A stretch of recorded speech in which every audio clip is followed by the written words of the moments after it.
आज हम लोग पढ़ने जा रहे हैं कक्षा 12वीं भौतिक का एक महत्वपूर्ण टॉपिक गतिक विद्युत वाहक बल।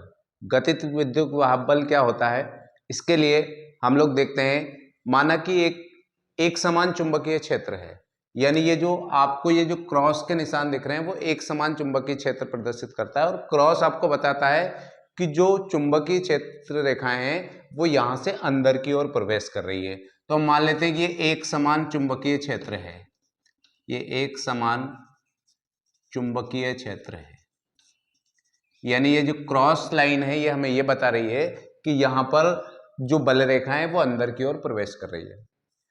इस एक समान चुंबकीय क्षेत्र में एक चालक को हमने ऐसे रख दिया जो कि इसकी ये वाला जो भाग है ये इसके ऊपर बहुत आसानी से रोल हो सके। मतलब इस वाले भाग को हम इस तरफ भी ला सकते हैं और इस तरफ भी ले जा सकते हैं। तो इस तरह का यदि कोई चालक तार हो तो हम देखते हैं यहां से मान लेते हैं कि ये वाला जो चालक तार, ये पूरा का पूरा सेटअप यानी पूरा जो चालक है उसको हम आयत के रूप में यदि मान लेते हैं तो ये आयत हो गया हमारा, मान लेते हैं पी क्यू आर एस। ये पी क्यू आर एस एक हमारा आयत हो गया। अब इस आयत के अंदर मतलब जो चालक है वो एक आयत की शेप में होगा। यदि इस पे ऐसा हो कि ये वाला जो भाग है इसका मतलब ये वाली जो भुजा है, इस भुजा को हम इस तरफ भी ला सकते हैं और इस तरफ भी ले जा सकते हैं। मान लेते हैं कि ये वाला जो भाग है ये इसकी लंबाई हो गई, मान लेते हैं एल, और ये वाला भाग जैसे जैसे हम इसको रोल करेंगे, रोल करके जैसे हम इस तरफ लेके आते हैं तो ये वाली जो दूरी है वो मान लेते हैं हम अभी की एक्स दूरी है। परंतु जैसे जैसे हम इसको इस तरफ रोल करते जाएंगे, इस तरफ धकाते जाएंगे, तो यहाँ पे x का जो मान है वो चेंज होता जाएगा। और जैसे जैसे हम इस वाले भाग को इस तरफ लाते जाते हैं, इस तरफ लाते जाते हैं, x का मान कम होगा। साथ साथ ही क्या होगा कि यहाँ पर जो बल रेखाएं हैं, जो बल रेखाएं प्रदर्शित हो रही हैं, वो बल रेखाओं की संख्या भी जैसे इसको यहां से लाके हमने यहां पे यदि कर दिया तो बल रेखाओं की जो संख्या है वो बल रेखाओं की संख्या भी कम हो जाएगी।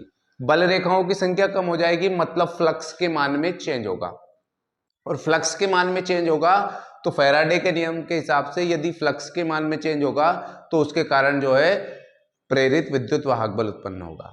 तो यहां से इसी मेथड पे जब हम इस चालक को इस तरफ लेके आते हैं तो मान लेते हैं कि पहले जो है इसकी जो दूरी है वो x दूरी थी, तो हमें निकालना है इसके लिए प्रेरित विद्युत वाहक बल। तो प्रेरित विद्युत वाहक बल कैसे निकालते हैं, जैसे हम इसको इस तरफ लेके आएंगे तो फ्लक्स के मान में चेंज होगा। फ्लक्स के मान में चेंज होगा तो फ्लक्स फाई बी बराबर हो जाएगा आपका, क्योंकि फ्लक्स का फार्मूला होता है बी इंटू ए। फ्लक्स हो गया फाई बी बराबर बी इंटू ए। बी मतलब चुंबकीय क्षेत्र की तीव्रता और ए मतलब एरिया। यदि यहां से हम बात करें कि एक समान चुंबकीय क्षेत्र में जब इसको रखा तो बी का मान तो सेम होगा, परंतु ए मतलब एरिया, कितने एरिया का फ्लक्स है। तो यहां से यदि हम बात करें तो ये पूरा एक एरिया हो गया, ये लंबाई हो गई, ये चौड़ाई हो गई। तो लंबाई हो गई हमारी एक्स और चौड़ाई हो गई एल, तो ये हो जाएगा बी, लंबाई हो गई एक्स इंटू एल, यानी फाई बी बराबर मान निकल के आया हमारा बी एल एक्स। यानी एरिया कितना कवर किया उसने, उसकी चौड़ाई हो गई एल और लंबाई हो गई एक्स। अब यहां से फ्लक्स के मान में चेंज कैसे होता है, जैसे हम इस वायर को इस तरफ धकाते हैं तो फ्लक्स के मान में चेंज होता है, यानी फ्लक्स जो है इस तरफ लाएंगे तो बल रेखाओं की संख्या कम होती जाएगी, यानी फ्लक्स के मान में परिवर्तन होगा। तो यहां से यदि हम निकालें तो जो प्रेरित विद्युत वाहक बल होगा,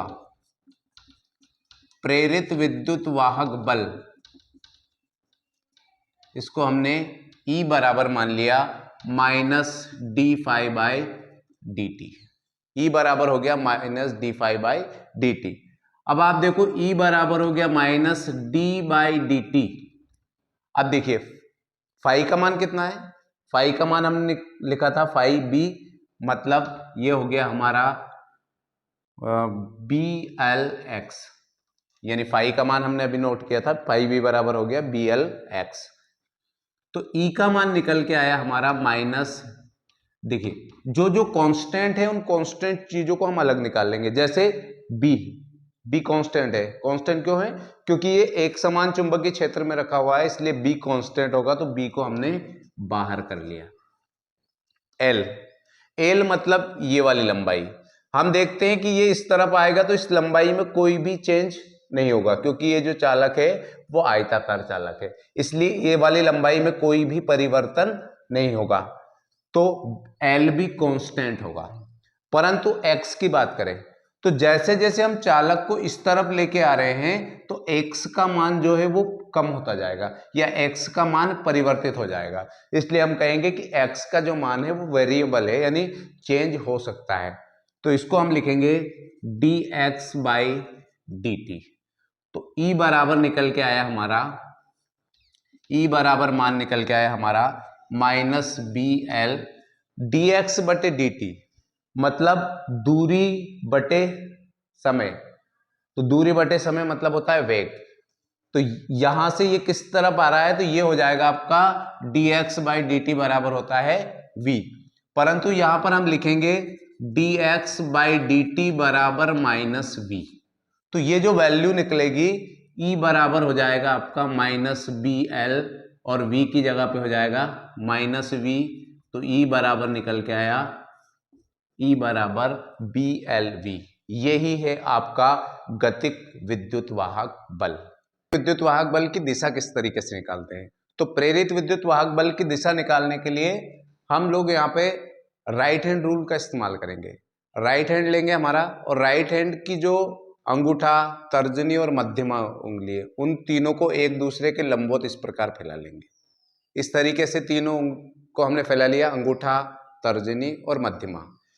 फिर क्या करेंगे कि जो हमारी तर्जनी उंगली है उसको चुंबकीय क्षेत्र की दिशा में रखेंगे ऐसे, और जो अंगूठा है उसे चालक की दिशा में रखेंगे, यानी ये वायर जिस तरफ गति कर रहा है यानी गति की दिशा में रखेंगे। यहां से ये चुंबकीय क्षेत्र हो गया और ये चालक की गति की दिशा। तो मध्यमा उंगली जिस तरफ होगी, ये मध्यमा उंगली जिस तरफ होगी वो ही प्रेरित धारा की दिशा प्रदर्शित करती है। इसका मतलब ये वाली जो दिशा है वो ऐसे, यानी जो धारा की दिशा होगी वो इस तरफ होगी। यहां से यदि हम देखें तो ये चुंबकीय क्षेत्र की दिशा, ये चालक की गति की दिशा। यदि चालक इस तरफ गति करेगा तो चालक की गति की दिशा और धारा की दिशा ऐसे होगी। इसी प्रकार यदि हम चालक को इस तरफ ले जाते हैं, चालक को यदि इस तरफ गति कराते हैं, तो यहां पे आप देखिए कि प्रेरित धारा की दिशा कैसी होगी।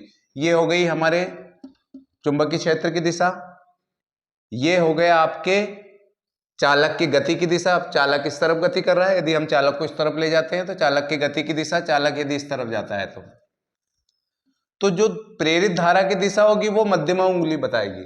इसका मतलब है कि अब जो करंट की डायरेक्शन होगी वो इस तरफ होगी, इस तरफ होगी। तो इस तरीके से हम आसानी से निकाल सकते हैं कि प्रेरित धारा की दिशा किस तरफ होगी।